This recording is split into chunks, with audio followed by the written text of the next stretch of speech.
In April, DHS Secretary Mayorkas told this committee in sworn testimony that the southern border is secure. This, of course, was untrue. We later discovered that while he was testifying the border is secure, his CBP was encountering the highest monthly number of illegal migrants in our history, 234,000 in a single month. In addition, under his orders and policies, more than half of them were deliberately trafficked into the United States. That's the equivalent of adding a population the size of Lansing, Michigan, in a single month.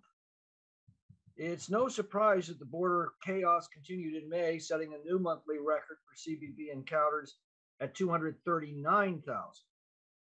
Already, in just 18 months, this administration has allowed into the United States, through border releases and evasions, an illegal population the size of the state of West Virginia.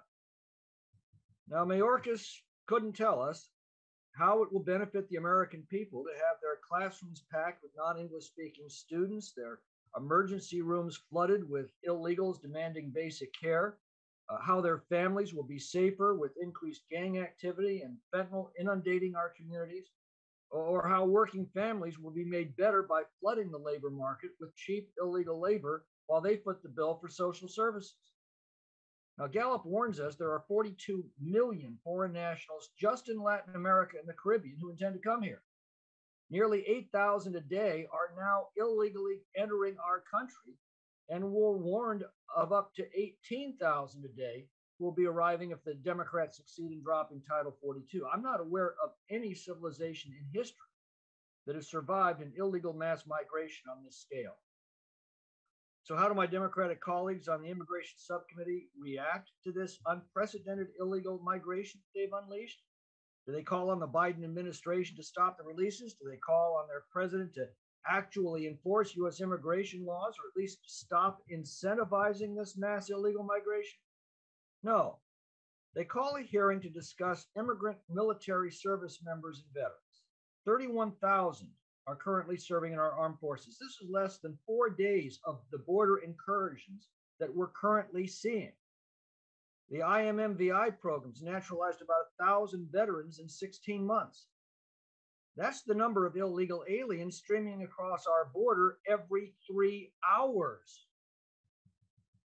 Foreign nationals who come to America legally, who obey our laws and seek to serve our country because of a love for it and for the principles upon which it's founded, are our greatest strengths. 11 years ago, I spoke at the funeral of Gurpreet Singh, whose family had immigrated from India legally 11 years before. His father told a reporter that Gurpreet was always a very patriotic man for the U.S. From the time he was a little boy, he knew he wanted to serve in the U.S. military. Gurpreet was very proud of his service with the Marines. Corporal Singh was wounded in combat. He chose to return. He overstayed his assignment to relieve a friend and was killed in action in Helmand Province on June 22nd, 2011. Now, I pray the majority is not attempting to equate such heroism, devotion, and fidelity with the lawless, illegal mass migration that they're not only ignoring, but actively aiding and abetting with their policies, with a staggering death toll that just saw 51 illegal migrants baked to death by human traffickers in a truck on Monday. The legal permanent residents who enlist in our military are offered special avenues for naturalization under the Immigration and Nationality Act, as they should. About 3% of U.S. veterans today are foreign born. Many have chosen to become U.S. citizens. Unfortunately, for a while, we allowed non-legal permanent residents, including those who are here on student visas, refugee claimants, and DACA recipients, to enlist in order to claim a fast track to citizenship, called the MAVNI program.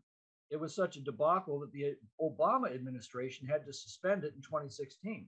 One MAVNI enlistment, Xi Zhangquan, was found to be a Chinese spy. A number of foreign nationals who enlisted in our military were subsequently deported for committing crimes. Yet the Democrats don't seem to differentiate between heroes like Gurpreet Singh and those who abuse our system with ill intent. So I look forward to a discussion about these and other pertinent issues with the witnesses today, and I'll yield back the balance of my time.